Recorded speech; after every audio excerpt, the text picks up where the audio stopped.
Okay. हिजोको class miss भयो हुन्न?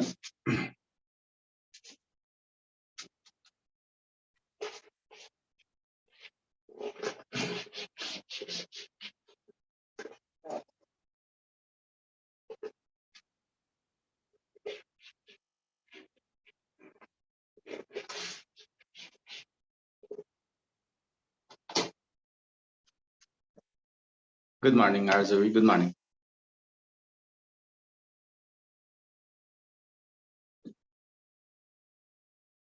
Okay. So we'll start the session today, right?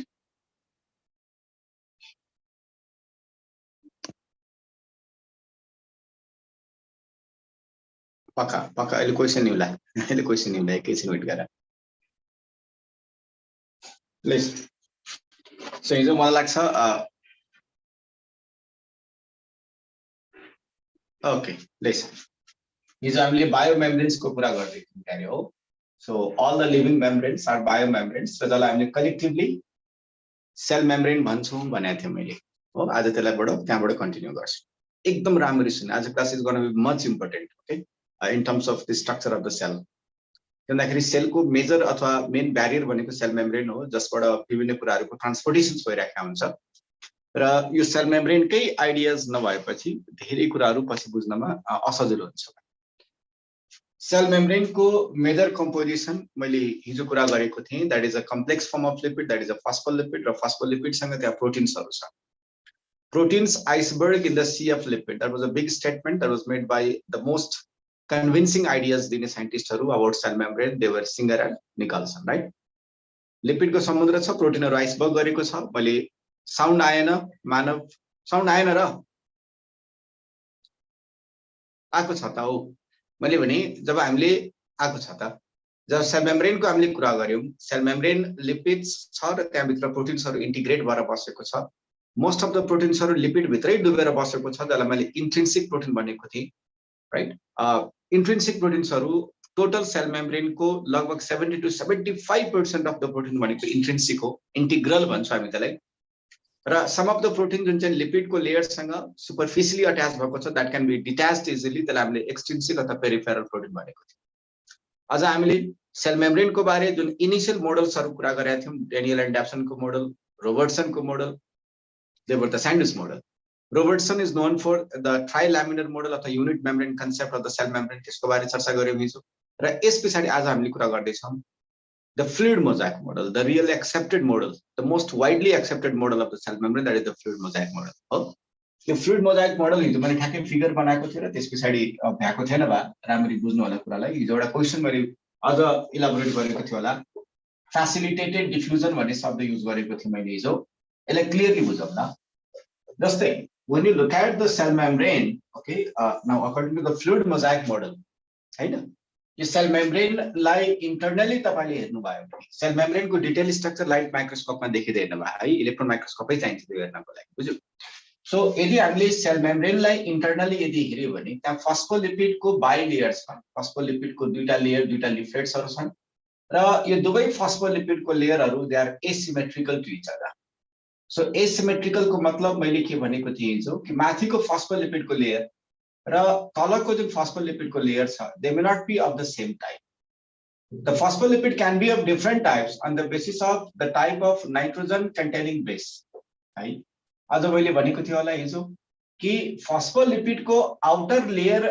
लाई यदि हेर्यो भने आउटर तिर हेर्नु भयो भने there may be the branching of carbohydrates the branching of oligosaccharide especially the oligosaccharide is carbohydrate right on the exterior side and that makes both the layers of phospholipid asymmetrical है कुरा गरेको थिएँ नि त हिजो मैले जस्तै यो फास्फोलिपिड लाई तिमीले यदि हेर्यौ भने यहाँनिर विभिन्न खालको इन्टिग्रेटेड प्रोटिन्सहरु छ र त्यो इन्टिग्रेटेड प्रोटिन्सहरुको स्ट्रक्चर भेराइ हुन सक्छ तपाईलाई थाहा छ प्रोटिन्स भन्ने बित्तिकै what is it's made up of polypeptide chain हैन पोलिपेप्टाइड चेनले बनेको छ there are several types of proteins that has been integrated into the cell membrane okay they are all transmembrane or they are all the intrinsic proteins some of the proteins are superficially attached to the lipid layer and lipid sanga superficially attached huna sakcha that can be easily detached मैले extrinsic protein भनेको छु र अर्को कुरा मैले हिजो गरेको थिएँ if the lipid of the cell membrane, if they have carbohydrate branching, oligosaccharide branching on the exterior side of the cell membrane, okay, on the exterior face of the cell membrane. Now that is what you call as lipid सँग carbohydrate को branching छ भने glycolipid भयो, right? र यदि प्रोटिनहरुसँग carbohydrate को branching छ भने glycoprotein भन्छ. So this is what you call as the glycoprotein if there is a carbohydrate branching. मेरो आवाज क्लियर छ भाउ? मलाई अलिकति मिस्टेक यहाँनिर केही अप्ठ्यारो भयो जस्तो लाग्यो मलाई. छ आवाज क्लियर छ? छ भने म कन्टिन्यू गर्छु. छ है? ल ठीक छ त्यसो. मैले भने द ग्लाइकोप्रोटिन है, यो ग्लाइकोप्रोटिन र ग्लाइकोलिपिड्सहरुको ब्रान्चिङ छ अन द एक्सटेरियर साइड. अब मैले कुरा फेरि गरे हिजोकै कुरालाई अझ अगाडि बढाएवा कि सेल मेम्ब्रेनमा भएको जुन फस्फोलिपिडको बाइलेयर छ, they have transverse movement and they may have flip flop movement. This shows the dynamic nature of the lipid, shows the fluid nature of the lipid. But सुन, यो सेल मेम्ब्रेनको फ्लुइडिटी डिपेन्ड गर्छ दुई तीनवटा फ्याक्टर्स. एउटा factor त मैले बताएको थिएँ कि यो फस्फोलिपिडको जुन फ्याटी एसिड पार्ट छ त्यसको स्याचुरेसन र अनस्याचुरेसन. अनस्याचुरेसन लेभल बढ्यो फ्लुइडिटी बढ्छ, अनस्याचुरेसन लेभल घट्यो फ्लुइडिटी घट्छ. एउटा त्यो कुरा बताएको, स्याचुरेसन लेभल बढ्यो अथवा अनस्याचुरेसन लेभल घट्यो त्यो भन्नुस् तपाईँ.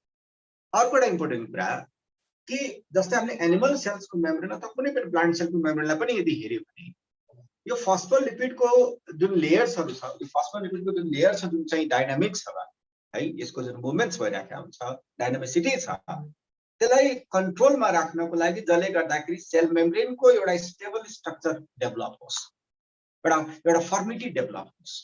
ए भाउ प्लिज है, एकदम हम्बल रिक्वेस्ट गर्दैछु म तिमीहरुले मेरो कुराहरुलाई राम्ररी बुझ्नुस्, हल्कामा नलिनुस् कुराहरुलाई. सानो कुरा भन्दाखेरि तिमीहरु कता कता दिमाग लागिहाल्छ र पछि सबै कन्फ्युज हुन्छ भन्ने बेलामा. मैले के भन्दै थिएँ कि सेल मेम्ब्रेनको स्ट्रक्चर त स्टेबल हुनु पर्यो, एउटा फर्म एउटा के भन्छ स्ट्रक्चर त स्टेबल स्ट्रक्चर त डेभलप हुनु पर्यो नि सेल मेम्ब्रेन. किनभने it is the membrane that will enclose all the thing within the cell. तो सेल मेम्ब्रेनको फर्मिटीको लागि, सेल मेम्ब्रेनको स्ट्रक्चर मेन्टेनको लागि, फर्म मेन्टेन गर्नको लागि यसको फ्लुइडिटी धेरै एक्सेसिभ हुनु हुँदैन. It should not be so much of fluid के भने त्यो फ्लुइड नेचर एकदम बढ्नु हुँदैन के.